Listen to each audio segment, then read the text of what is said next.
Okay. विशेष करून आपण मागील मला असं वाटतं अनेक महिन्यांपासून फिलिपे करास पत्राचा अभ्यास करत होतो.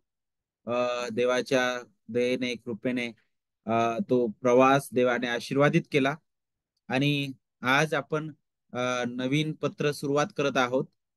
थेसलोनिका करास पत्र पौलाचं आणि खूप सुंदर ही पत्र आहेत ज्यावेळेस आपण बारकाईने या पत्रांचा अभ्यास करतो.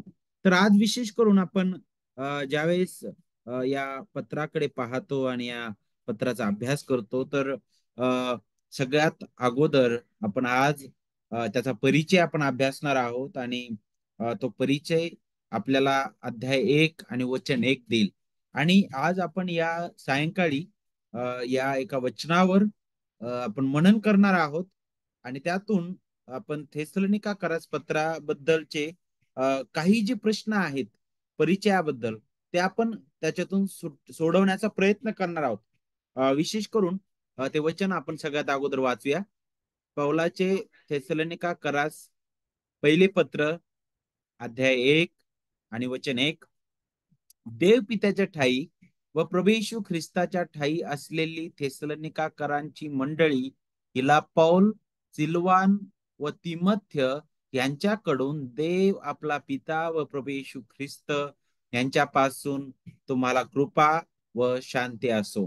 आता ज्यावेळेस आपण या वचनाचा अभ्यास करतो सगळ्यात अगोदर आपल्याला माहित आहे की पत्र म्हटल्यानंतर पौलाची जी सुरुवात आहे पत्र लिखाणाची प्रत्येक पत्रामध्ये आपल्याला पुष्कळदा सारखीच सुरुवात पाहायला भेटते नाही का. आणि तशाच प्रकारे पौल इथं एका सुंदर अशा अभिवादनाद्वारे तो सुरुवात करत आहे.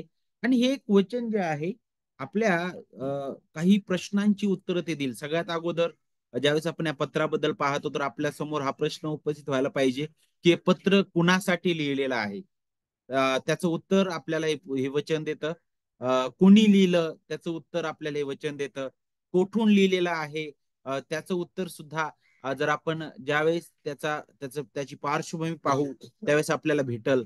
आणि ते कधी लिहिलेलं आहे आणि ते का लिहिलं हे चार प्रश्न जे आहेत त्याची उत्तरं आपण आज या पहिल्या वचनामधून शोधण्याचा प्रयत्न करूया. सगळ्यात अगोदर मी तुमचं लक्ष जे आहे ते हे कुणासाठी लिहिलं हे पत्र त्याकडे वेधून घेत आहे. कारण आपण ज्यावेळेस हे कुणासाठी लिहिलं हे समजून घेऊ त्यावेळेस हे कुणी लिहिलं ते समजण्यासाठी आपल्याला थोडस नाही का आपण आपल्याला आणखी मदत होईल. सगळ्यात अगोदर वचन 1 जर तुम्ही वाचलं तर तिथं सांगितलंय बघा. देव पित्याच्या ठाई व प्रभू येशू ख्रिस्ताच्या ठाई असलेली थेसलोनिकाकरांची मंडळी. कुणाला लिहिलं हे पत्र मग? थेसलनी येथे असणाऱ्या विश्वासणाऱ्या लोकांना. आणि मग आता सगळ्यात अगोदर हा प्रश्न आपल्या समोर उपस्थित होतो की मग ही जी मंडळी आहे जिला हे पत्र लिहिण्यात आलेलं आहे ती मंडळी कशी स्थापित झाली नाही का. त्याची पार्श्वभूमी काय आहे. थेसलोनिका या शहराबद्दल आपण काय जाणून घेऊ शकतो. तर आपण ज्यावेळेस त्याची जी पार्श्वभूमी अभ्यासतो तर थेसलोनिका हे जे शहर आहे त्या शहराला थेसलोनिका हे नाव जो अलेक्झांडर द ग्रेट त्याची जी सावत्र बहीण होती तिच्या नावावरून देण्यात आलेलं आहे. तिचं नाव होतं थेसलोनिके.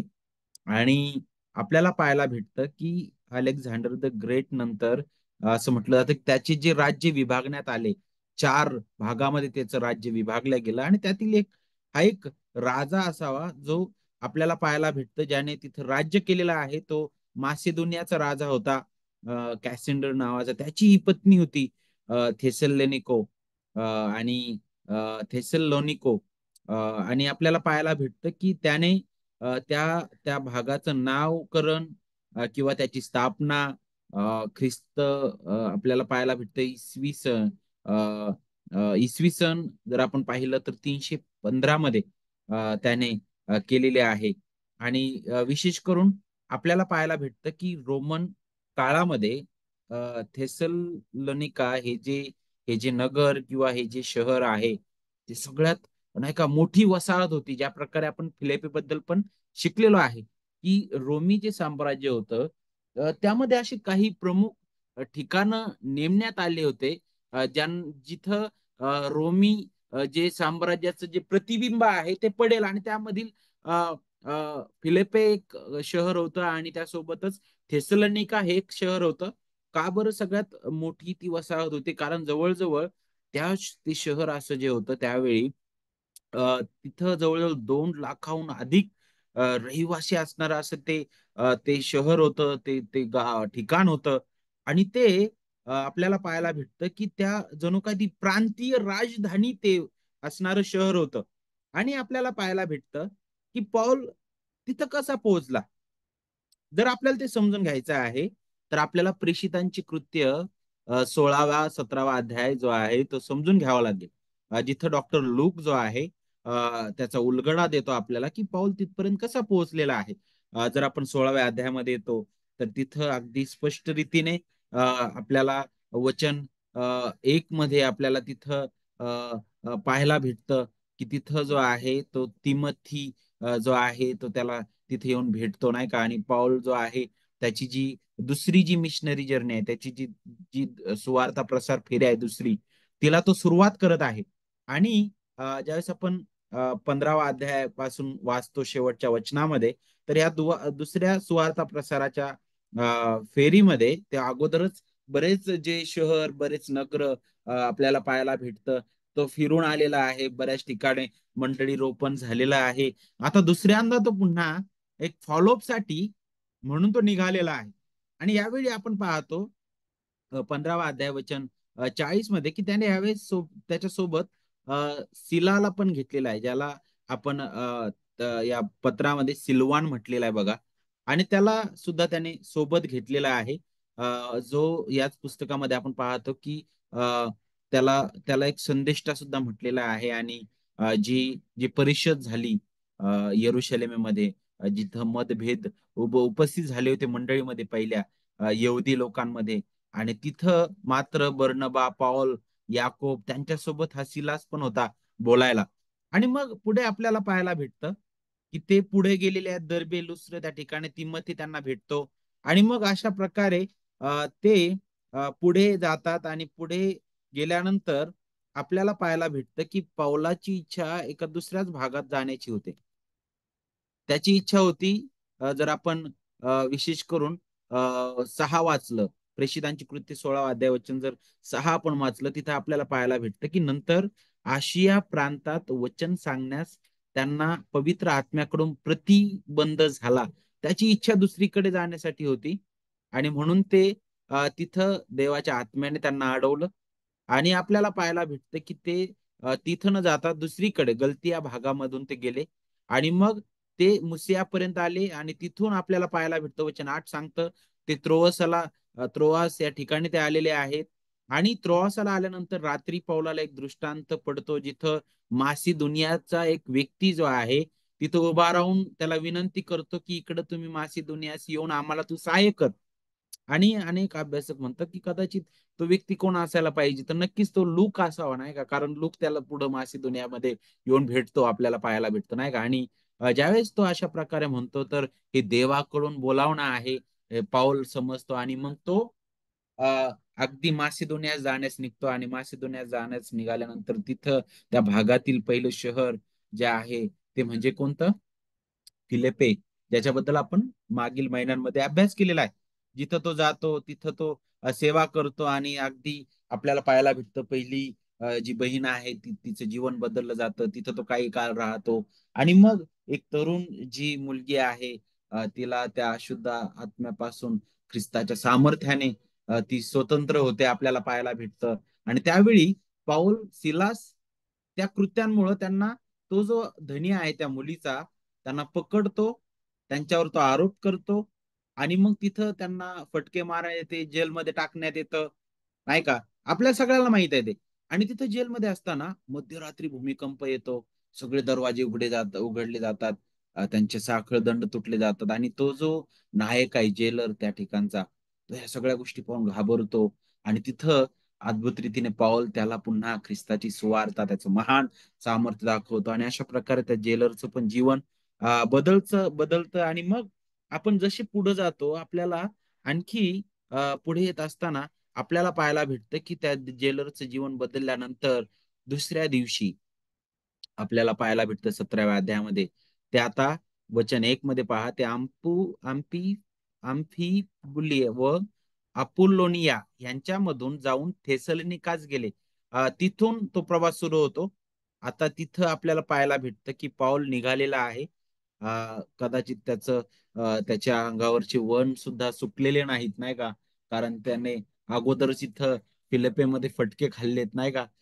खोड्यात अडकलेला होता. तिथून तो रक्ताळलेल्या अशा स्थितीमधून तो आता पुढे जात आहे. आणि पुढे जाऊन आपण पाहतो थेसलोनिका इथे जातो आणि त्याच्या नेहमीच्या परिपाठाप्रमाणे त्याच्या अगोदर हेच त्याची सवय होती की तो अगोदर यहुद्यांना ती सुवार्थ घेऊन जायचा आणि तशाच प्रकारे त्याने केलेला आहे बघा. त्याने काय केलं तो त्या दिवशी शब्बातच्या वेळी तो त्या ठिकाणी गेला थेसलोनिकामध्ये. आणि तिथं जे सभास्थान होतं त्याच्यामध्ये त्याला जाण्याची परमिशन होती, कारण गमलिएलच्या हाताखाली तो शिकलेला होता आणि त्याला त्याच्याकडून तो अधिकार पण मिळालेला होता. आणि म्हणून तो जायचा तिथं. आणि तो तिथं त्याने जवळजवळ 3 शब्दात घालवले. तिथं त्याने वादविवाद केला. वचन 3 नुसार कशावर त्याने वादविवाद केला? त्याने वचनातून उलगडून सांगितलं की ज्या मसीहाबद्दल जुन्या करारामध्ये सांगण्यात आलेलं आहे, जे अगत्याचं होतं की तो मसीहा त्याने दुःख सोसावं, त्याने मरण सोसावं आणि पुन्हा उठावं. तो मसीहा ख्रिस्त आहे आणि त्या ख्रिस्त येशूची सुवार्ता, त्याची घोषणा आम्ही तुमच्या पुढे करत आहोत. आणि त्याची सुवार्ता ऐकल्यानंतर आपल्याला पाहायला भेटतं की तेथे वचन 4 सांगतं की काही जे हेलेनी लोक त्यांचे जीवन बदललं.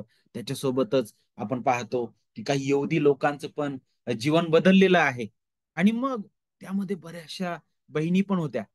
आणि मग पुढे आपण येतो तर काहींचं जीवन बदललं यहुद्यांचं, परंतु काहींचं बदललेलंच नव्हतं.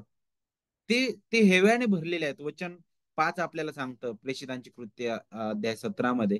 आणि ते हेव्याने भरले. त्यांनी काय केलं? पैसे देऊन गुंड बोलवले, घोळका जमावला.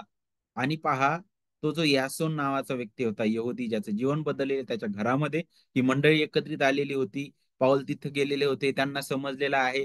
आणि म्हणून ते लोक आले आणि त्यांनी त्या घरावर हल्ला केला आपल्याला पाहायला भेटतं. परंतु पाऊल शिला त्यांच्या हाती काय तिथं लागले नाही. म्हणून त्यांनी यासोनाला आणि त्या त्या तिथं असणाऱ्या लोकांना ओढत नेलेलं आहे तिथं. आणि मग पुढे जाऊन आपल्याला आणखी शिकायला भेटतं की त्या ठिकाणी गेल्यानंतर त्यांच्यावर त्यांनी आरोप केले.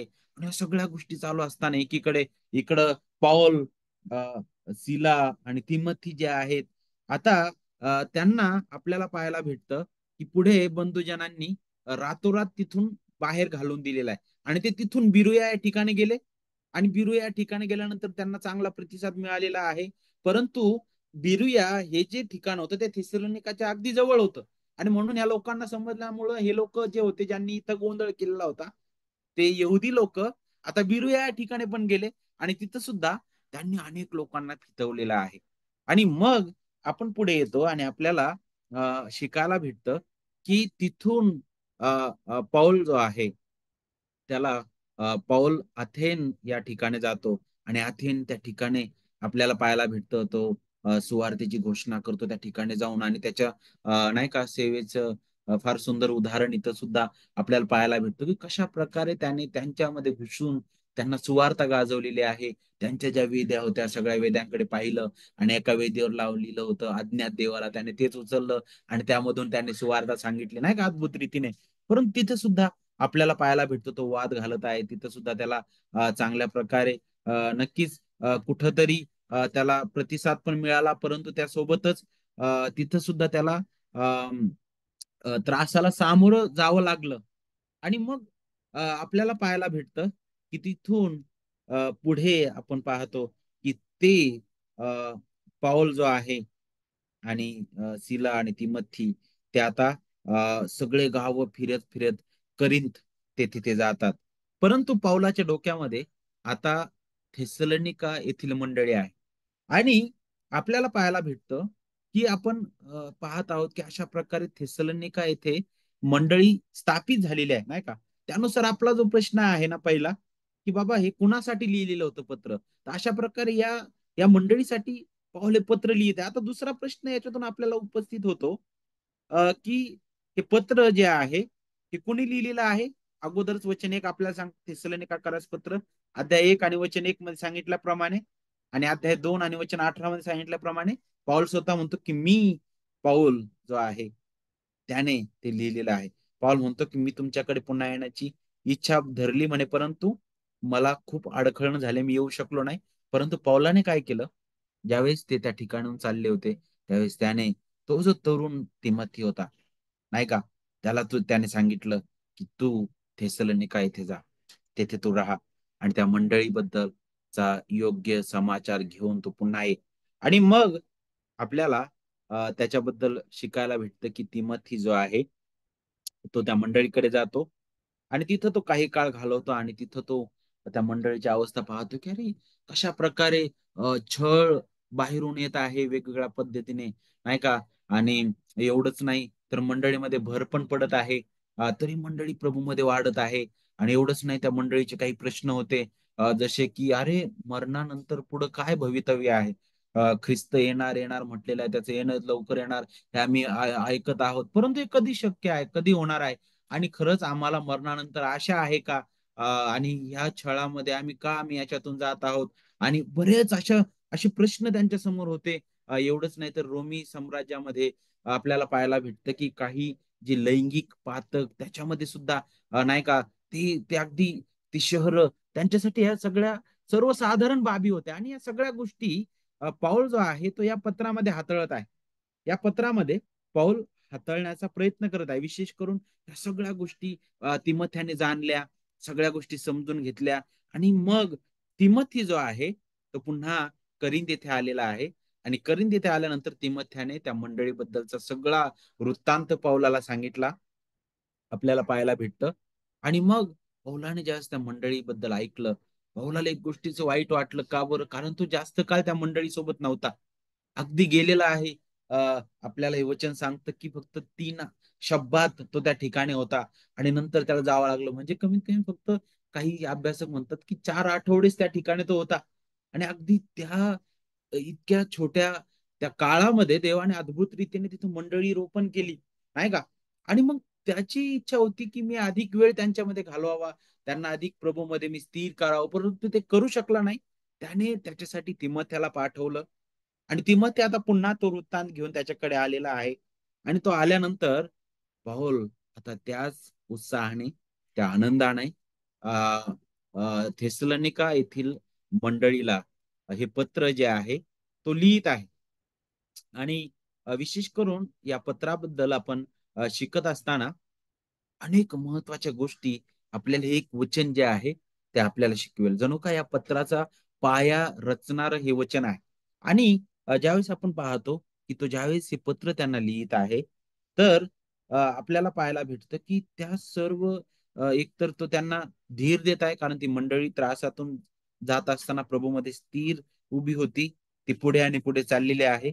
त्या स्थितीमध्ये सुद्धा त्यांनी धीर धरावा आणि त्यांनी प्रभूकडे पाहावं. पुन्हा तो त्याच्यासाठी प्रोत्साहित करत आहे. अध्याय 2 वचन 13 ते 16 मध्ये आपण पाहतो काही ज्या ज्या ज्या ज्या समाजामध्ये रोमी त्या साम्राज्यामध्ये ज्या गोष्टी अगदी सर्वसाधारण होत्या त्या गोष्टींबद्दल तो बोलतो. काम वाचनेबद्दल नाही का, शुद्धतेबद्दल तो तिथे बोलतो, पवित्रीकरणाबद्दल बोलतो 4थ्या अध्यायामध्ये.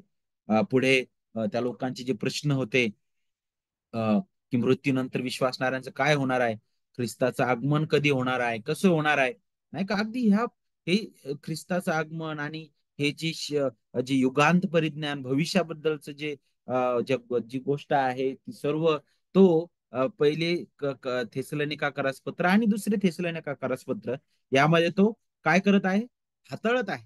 तर थोडक्यात आपण या पत्राची सुरुवात करत असताना आपण कमीत कमी 3 प्रश्न पाहिलेले आहेत. पहिला प्रश्न की हे कुणासाठी लिहिलं, थेसलोनिका करासपत्र तर थेसलोनिका येथील मंडळीसाठी लिहिलेलं आहे. कोणी लिहिलेलं आहे, पौलाने ती लिहिलेलं आहे. कोठून लिहिलं, पौल ती करिंथ येथे होता आणि अगदी तिथून ते लिहिलेलं आहे. आणि कधी लिहिलेलं आहे पत्र, तर आपण पाहिलं त्यावेळी तिमोथी त्या ठिकाणी आला, त्याने तेथील सर्व वृत्तांत दिलेला आहे. त्यावेळी त्याने लिहिलं आणि हे सगळ्यात पहिलं त्याच्या पत्रांपैकी सगळ्यात पहिलं हे पत्र असावं. कारण अगदी सुरुवातीलाच लगेच हे पत्र त्यांनी लिहिलेलं. कारण फिलिपेला ज्यावेळेस तो पत्र लिहितो, जवळजवळ 10 वर्षानंतर तो पत्र लिहितो, नाही का? परंतु थेसलोनिका येथील मंडळीला अगदी जवळच्या काळातच, अगदी काही महिन्यातच तो हे पत्र लिहिताना आपल्याला दिसत आहे. आणि मग आपण पाहतो की इसवी सन 49 ते 51 मध्ये कदाचित कुठंतरी त्याने हे पत्र लिहिलं असावं. ख्रिस्ताच्या अगदी नाही का, आपण पाहतो की स्वर्गरोहणानंतर अगदी 20-30 वर्षानंतरचा हा काळ आपण पाहतो, नाही का? आणि मग आपल्या समोर आणखी एक प्रश्न उपस्थित होतो. तो प्रश्न म्हणजे काय, की हे पत्र जे आहे ते त्याने का लिहिलेलं आहे? त्याच्या हे पत्र लिहिण्याचं कारण काय आहे? आणि ते कारण आपल्याला वचन एक, त्याची सुरुवात जर पाहिली ना आपण आणि त्या वचनाचं शेवट जर पाहिला ना, तर आपल्याला ते कारण समजण्यासाठी मदत होईल. बघा, पाऊल अशी सुरुवात करत आहे. तो म्हणतो, देव पित्याच्या ठाई व प्रभू येशू ख्रिस्ताच्या ठाई असलेली थेसलोनिकाकरांची मंडळी, देव पित्याच्या ठाई व प्रभू येशू ख्रिस्ताच्या ठाई असलेली. आणि शेवटचा भाग मध्ये तो म्हणतो, देव आपला पिता व प्रभू येशू ख्रिस्त यांच्यापासून तुम्हाला कृपा व शांती असो. ही दोन वाक्य आपल्याला अनेक गोष्टी शिकवतील. आणि हे दोन वाक्य आपल्याला पुढील प्रश्नाचं उत्तर देईल, का पौलाने हे पत्र लिहिलं, का लिहिलं, ते आपल्याला या वचनामधून पाहायला भेटल. त्याचा त्याचा उद्देश म्हणजे काय, त्या मंडळीला धीर मिळावा, नाही का? आणि म्हणूनच तो सुरुवातच कशी करत आहे बघा, देव पित्याच्या ठाई व प्रभू येशू ख्रिस्ताच्या ठाई असलेली थेसलोनिकाकरांची मंडळी. आता ज्यावेळेस आपण इथं सगळ्यात अगोदर मंडळी या शब्दाबद्दल शिकतो, नाही का? तर मंडळी हा जो शब्द आहे, आपल्याला पाहायला भेटतं की सर्वसाधारणपणे त्याचा जर मूळ आपण अर्थ समजून घ्यायचा प्रयत्न केला, तर मंडळी म्हणजे घरातून एखाद्या विशिष्ट ठिकाणी लोकांना जमवणं, एकत्रित करणं, नाही का? असा सर्वसाधारण त्याचा अर्थ होतो या शब्दाचा. आणि अ, ज्यावेळेस पौल मंडळी हा शब्द वापरतो, त्यावेळेस तो असा फक्त सेपरेट, वेगळा करून तो शब्द वापरत नाही, तर नेहमी तो मंडळी सोबत देवपिता आणि पुत्र त्याचा संबंध तो जोडतो, नाही का? आणि इथं आपल्याला तेच पाहायला भेटत आहे. इथं ज्यावेळेस आपण मंडळी या शब्दाबद्दल पाहतो, तर सर्वसाधारण जमावाबद्दल हे सांगितलेलं नाही, कारण जमाव कुठेही जमतो, बरोबर? कुठेही एकत्रित येतात लोक, भांडणाच्या ठिकाणी एकत्रित येतात, बरोबर? अ, मयताच्या ठिकाणी एकत्रित येतात लोक, आनंदाच्या प्रसंगी एकत्रित येतात. परंतु ज्यावेळेस पाऊल इथं लोकांचं एकत्रित येणं त्याबद्दल बोलतो, तर हे फार अद्भुत आहे, नाही का? आणि हे एकत्रित येणं खुद्द देवाच्या ठाई आहे, देवाठाई आहे. आणि म्हणूनच तो ज्यावेळेस मंडळी बद्दल बोलत आहे, तर तो अगदी स्पष्ट रीतीने बोलतो की देव पित्याच्या ठाई आणि प्रभू येशू ख्रिस्ताच्या ठाई असलेली थेसलोनिकाकरांची मंडळी. पहा, हे शब्द प्रयोग जे आहेत ना पौलाचे, फारच अद्भुत आहेत. अनेक गोष्टी शिकवणाऱ्या आहेत. ही मंडळी, तो म्हणतो, थेसलोनिकाकरांनो, तुम्ही स्वतः देव पित्याच्या ठाई आणि प्रभू येशू ख्रिस्ताच्या ठाई असणारे लोक आहात, नाही का? आणि हे शब्द त्या मंडळीला, अगदी पहिलं वाक्य वाचलं असेल ना, तेच लगेच त्यांना सांत्वना देणारं ठरलं असेल. कारण ते फार त्रासातून चाललेले लोक होते. आणि आपल्याला इथं पाहायला भेटतं की का बरं पौल अशा प्रकारे बोलतो. ज्यावेळेस पौल प्रभू येशू ख्रिस्ताबद्दल बोलतो, पित्याबद्दल बोलतो, त्यावेळेस तो अगदी अगदी समानतेने दोघांबद्दल बोलताना आपल्याला दिसतो, नाही का? देव पित्याबद्दल, देव पुत्राबद्दल, नाही का? आणि ज्यावेळेस आपण इथं विचार करतो पौलाच्या अनेक पत्रांबद्दल पाहत असताना, वारंवार आपण हा शब्द पाहतो, देवपित्या ठाई, देवपुत्राच्या ठाई, नाही का? किंवा देवपिता, देवपुत्र सोबत आपल्याला दिसतो. परंतु का बरं पौल पिता, पुत्र आणि पवित्र आत्मा ह्या त्रैक देवाला तो सोबत कधीच तो मांडत नाही? त्याचं कारण काय होतं? आपण कधी याचा विचार केलाय का? का बरं तो मानत नाही किंवा तो लिहित नाही त्याच्या पत्रामध्ये? त्याचं कारण जर आपल्याला समजून घ्यायचंय, तर हे आपल्याला नेहमी नेहमी लक्षात ठेवणं गरजेचं आहे की पौल जे पत्र लिहित होता, ते पत्र त्याच्या आत्म्याच्या प्रेरणेने तो लिहित होता, देवाच्या आत्म्याच्या प्रेरणेने. आणि पौल का बरं त्याच्या देवाच्या आत्म्याचा उल्लेख इथं करत नाही, याचा अर्थ त्याच्यामध्ये दर्जा कमी होतो का? तर बिलकुल नाही. ख्रिस्ताचे शब्द आपल्याला आठवणं गरजेचं आहे. कारण ख्रिस्त काय म्हटलं होतं माहिती आहे आपल्याला, योहान 16 मध्ये 13 आणि 14 मध्ये? तो म्हणतो की तरी तो सत्याचा आत्मा येईल, तो तुम्हाला मार्ग दाखवून सर्व सत्यात नेईल, कारण तो आपल्या स्वतःचे सांगणार नाही, तर जे काही ऐकेल तेच सांगेल व होणाऱ्या गोष्टी तुम्हाला कळविल. तो माझ गौरव करेल. ख्रिस्त म्हणत आहे, पवित्र आत्मा कुणाचं गौरव करेल? ख्रिस्ताचं गौरव करेल, कारण जे माझे आहे त्यातून घेऊन ते तुम्हाला तो कळविल. पवित्र आत्म्याचं कार्य पवित्र आत्म्याच्या प्रेरणेने देण्यात आलेलं आहे. आणि आपल्याला पाहायला भेटतं, नक्कीच पेन पौलाच्या हातात आहे, पाऊल लिहित आहे, परंतु नियंत्रण पवित्र आत्म्याचं आहे. आणि मग नक्कीच इथं आपल्याला त्रैक देव पाहायला भेटतो. आणि मग इथून आपल्याला हे शिकायला भेटतं की मंडळी जी आहे ही त्या त्रैक देवावर उभारलेली आहे, नाही का? ही मंडळी, तिची तिची रचनाच त्रैक देवावर आहे. पित्याने निवडलेले, नाही का, त्या निवडलेल्यांसाठी पुत्राने स्वतःचा प्राण दिलेला आहे. आणि त्या ज्यांच्यासाठी पुत्राने प्राण दिला, त्यांच्या हृदयात देव जो पवित्र आत्मा त्या ख्रिस्ताचं परिपूर्ण कार्याचं लागूकरण करत आहे. त्रैक देवावर उभारलेली मंडळी आहे, नाही का? आणि आपल्याला पाहायला भेटतं की नक्कीच आपण पाहतो की पवित्र आत्मा त्यांच्या हृदयात ते कार्य त्याचं लागूकरण तो करताना दिसतो. आणि हेच पाऊल थेसलोनिका येथील मंडळीला आठवण करून देत आहे. आणि ही नक्कीच त्यांच्यासाठी धीर देणारी गोष्ट होती, नाही का? सांत्वना देणारी गोष्ट होती की नेहमी नेहमी नेहमी पाऊल ज्यावेळेस बोलत आहे देवपित्याबद्दल, देवपुत्राबद्दल, सोबत तो घेतो त्यांना, नाही का? आणि अगदी सुरुवातीलाच सांत्वनाचे शब्द तो उच्चार, त्याच्या अभिवादना, त्या अभिवादनामध्येच आपल्याला ते सांत्वन पाहायला भेटत आहे बघा.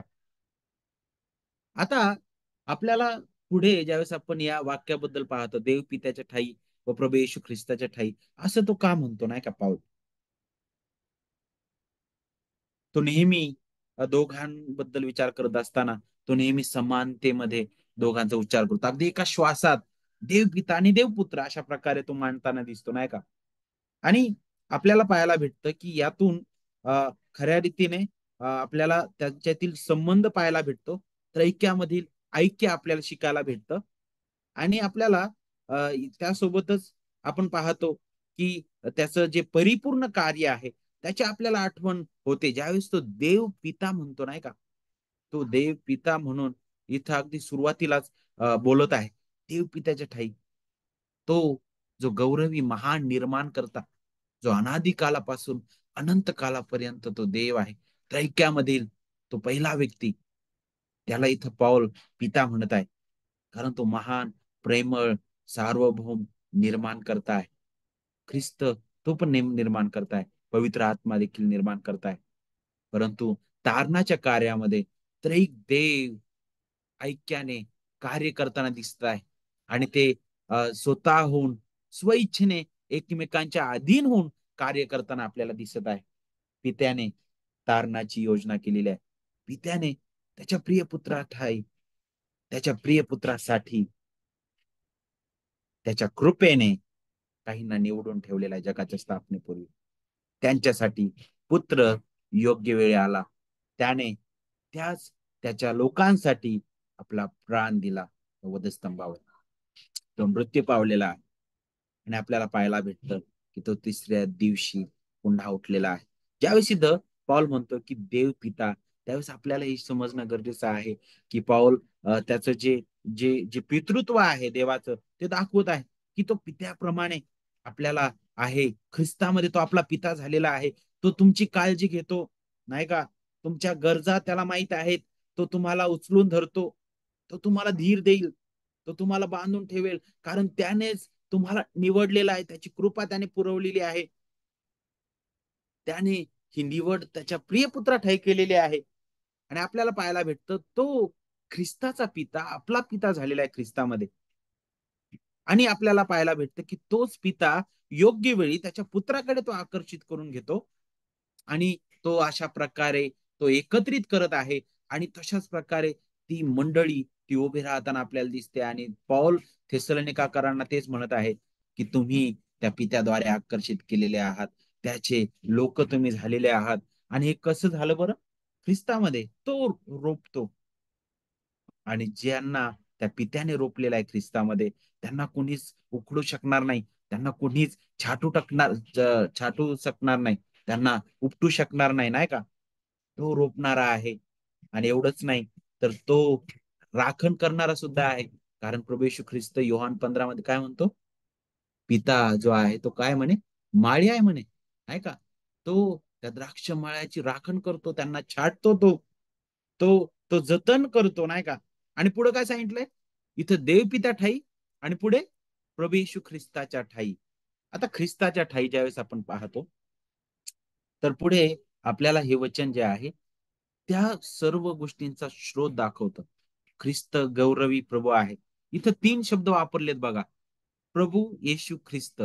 आणि तिन्ही शब्द आपल्याला ख्रिस्ताबद्दलच्या 3 महत्वाचे जे कार्य आहे ते आपल्या समोर प्रदर्शित करतील. पहिलं, प्रभू हा जो शब्द आहे तो आपल्याला याची आठवण करून देत आहे की जुन्या करारामध्ये प्रगट झालेला यहोवा देव, जो महानिर्माण करता, जो सर्व सृष्टीचा मालक, जो सर्व सामर्थी प्रभू, जो सार्वकालिक देव, तो हा देहधारी झालेला ख्रिस्त आहे. येशू हे नाव आपल्याला नक्कीच त्याचा अर्थ तारणारा होतो, परंतु हे नाव आपल्याला ख्रिस्ताचं परिपूर्ण देहधारणा, त्याचं परिपूर्ण मनुष्यत्व दाखवतं की तो परिपूर्ण मनुष्य होता. पापी देहासारख्या देहात आला होता तो, परंतु त्याच्या ठाई मुळीच पाप नव्हतं. निर्दोष निष्कलंक असा तो होता. तो देवाचा पुत्र, देवाचा पुत्र, आणि त्यासोबतच मनुष्याचा पुत्र म्हणून सुद्धा येशू हे नाव आपल्याला आठवण करून देतं, बरोबर? आणि ख्रिस्त हे नाव जे आहे ते आपल्याला त्या अभिवचनाचा तो संतान आहे त्याची आठवण करून देतं, जे उत्पत्ती पासून सांगण्यात आलेलं आहे, नाही का? ज्याची घोषणा उत्पत्ती 3 मध्ये करण्यात आली होती, बरोबर की नाही? की स्त्रीचं संतान त्याचं डोकं ठेचेल. ज्याचं अभिवचन अब्रामाला देण्यात आलं, ज्याचं अभिवचन पुढे याकोब, आणि पुढे अद्भुत रीतीने देवाने त्याच्यासाठी हा इतिहास घडवला, ते संतान ख्रिस्त आहे, नाही का? प्रभू येशू ख्रिस्त आहे. अब्रामाला सांगितलं, तुझ्या संततीद्वारे मी पृथ्वीवर सर्व कुळे आशीर्वादित करेल. आणि त्या संततीसाठी देव पहा संयमाने वाट पाहत आहे इस्रायलच्या इतिहासामध्ये. आणि त्याच्यासाठी तो प्रत्येक काळामध्ये म्हणतो, मी माझे शेष राखलेले आहेत, मी माझे शेष राखलेले आहेत, मी माझे शेष राखलेले आहेत, अगदी अद्भुत रीतीने. आणि पहा एक दिवस येतो, मग ते म्हणतो की नाही, ते संतान आलेला आहे, तो ख्रिस्त प्रभू आहे, तो ख्रिस्त आहे. पाहिलं? आणि अशा या गौरवी त्या देवाच्या महान सामर्थ्याने ही स्थापिली गेलेली थेसलोनिका येथील मंडळी आहे. आणि पहा पुढे तो काय म्हणतो बरं शेवटच्या भागात? देव आपला पिता व प्रभू येशू ख्रिस्त यांच्यापासून तुम्हाला कृपा व शांती असो.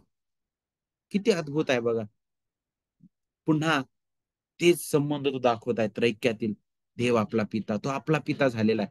आता वरती तो आपला पिता म्हणून नाही सांगत, देव पित्याच्या ठाई म्हटलेला आहे, आणि प्रभू येशू ख्रिस्ताच्या ठाई. आता इथं मात्र तो काय म्हणतो? देव आपला पिता आणि प्रभू येशू ख्रिस्त यांच्यापासून तुम्हाला कृपा व शांती असो. पाऊल असं का म्हणत नाही बरं, शांती व कृपा असो? पाऊल कृपा आणि शांती असं तो म्हणतो. नेहमी आपल्याला समजून घेणं गरजेचं आहे की जणू काय हे त्याची एक प्रथा होऊन गेली होती पौलाची, अभिवादन करण्याची, नाही का? ती एक सवय त्याची होऊन गेली होती. परंतु हे असे शब्द होते जे पौलाच्या हृदयातील होते. आणि एवढंच नाही, तर हे शब्द सुवार्तेचा गाभा आहे, सुवार्तेचा श्वास आहे जणू काही शब्द, नाही का? आणि हे शब्द नवीन करारामध्ये तुम्हाला वारंवार पाहायला भेटतील, अगदी सोबत पाहायला भेटतील, कृपा आणि शांती, नाही का? आणि आपल्याला पाहायला भेटतं की शांतीद्वारे कृपा नाही, तर कृपेने शांती आहे. आपल्याला समजून घेणं गरजेचं आहे. कारण देवाची कृपा आणि शांती, ज्या प्रकारे मी अगोदर सांगितलं, ते त्या सुवार्तेचा श्वास आहे, तो गाभा आहे. आणि जोपर्यंत आपण खऱ्या रीतीने देवाची कृपा समजणार नाही, नाही का, की आपल्यावर ती कृपा करण्यात आलेली आहे. का बरं ती करण्यात आलेली आहे? आपल्याला त्या कृपेची का गरज होती? जोपर्यंत आपण ती समजू शकणार नाही, तोपर्यंत आपल्याला देवाच्या शांतीचा अनुभव कधीच येणार नाही. ती कृपा आपल्यासमोर अनेक गोष्टी मांडते, नाही का? तुमच्या हृदयात कदाचित नाही का, तुम्हाला असं भासेल की आम्हाला आम्हाला शांती आहे, नाही का? तुमच्या हृदयात देवाची शांती जाणून घेण्यासाठी देवाच्या कृपेची समज गरजेची आहे, नाही का? पुष्कळदा आपल्याला असं वाटेल की अरे मी मंडळीत जातो एकत्रितपणे, मी प्रार्थना करतो, मी चांगलं चांगलं कार्य करतो, मी नाही का, मी एकत्रित येतो, मी शास्त्राभ्यास करतो, मी काहीतरी नाही का, मी चांगलं आणि चांगल्यातलंच करतोय, आणि त्या गोष्टी कदाचित माझ्या अंतःकरणाला शांती देतील, नाही का? परंतु सगळ्यात मोठा मुद्दा, सगळ्यात महत्वाची गोष्ट ही आहे, काय देवाने दिलेली ती शांती आहे का? ज्या शांतीबद्दल पॉल बोलत आहे, ती हीच शांती आहे का जी आता आपल्याला भासत आहे, नाही का? पुष्कळदा आपण आपण कदाचित त्या अनुभवात जगू, नाही का? परंतु खरी शांती ही देवाच्या कृपेपासून आहे, हे आपल्याला समजणं गरजेचं आहे. ही कृपा आणि शांती, त्याचा दाता देव आहे. ही शांती आणि कृपा कृपा आणि शांती कुठून आहे बरं? देव जो आपला पिता व प्रभू येशू ख्रिस्त यांच्यापासून ती येते, नाही का? त्यांच्यापासून आहे ती कृपा. आपल्याला आपल्या दयनीय अवस्थेची आठवण करून देते. ही कृपा जर आपल्याला समजून घ्यायची आहे, तर इफिसकारास पत्र 2 अध्याय आपल्याला सांगतं की तुम्ही आपल्या अपराध आणि पातकामध्ये मृत होता. रोमकारास पत्र 3 अध्याय आपल्याला सांगतं की नाही, आम्ही आमच्यामध्ये नीतिमान असं काहीच नव्हतं, आम्ही बहकलेलो होतो, देवाच्या गौरवाला उणे पडलेलो होतो, आम्ही त्याच्या विरुद्ध वागणारे होतो, त्याचे शत्रू आम्ही होतो, आम्ही नरकात जाण्यास लायक होतो. परंतु तिथपासून देवाने मला वाचवलेलं आहे. ही कृपा आहे. मी जीवनासाठी परका होतो, देवाचं गौरव करण्यास मी लायकीचा नव्हतो, स्वर्गाच्या राज्यात मला कुणीतरी घेईल त्यासाठी माझ्याकडे चांगलं असं काहीच नव्हतं. ती कृपा आहे. आणि ती कृपा केवळ पित्याच्या इच्छेने, ज्यांना त्याने निवडलेलं आहे, त्यांना तो योग्य रीतीने देतो. आणि त्या कृपेचा स्वीकार त्याच्या सुवार्तेद्वारे आपण करतो. आणि हे केवळ देवाच्या आत्म्याचं कार्य आहे. कृपा आणि शांती सोबत जाताना आपल्याला दिसतं, नाही का? देव आपला पिता आणि प्रभू येशू ख्रिस्त त्यांच्यापासून ती आहे, जी मला याची जाणीव करून देते की मी भयंकर पापी आहे, मी देवाचा शत्रू आहे, मी स्वतःहून कधीच देवासमोर उभं राहू शकत नाही, माझ्या ठाई नीतिमान असं काहीच नाही, मला गौरवी तारणाऱ्याची गरज आहे, ती मला पूर्णपणे मोकळं करते. मी खाली हाताने, एक जसा भिकारी, नाही का, दरिद्री व्यक्ती जसा खाली हाताने येतो आणि तो काहीतरी मला मिळेल अशा अपेक्षेने त्याच्याकडे पाहतो, तशाच प्रकारे मी त्या गौरवी देवाकडे येतो खाली हाताने, नाही का? ते शब्द आपल्याला कृपा, त्याची आठवण करून देत आहे. आणि आपल्याला पाहायला भेटतं ही जाणीव कधी होईल बरं?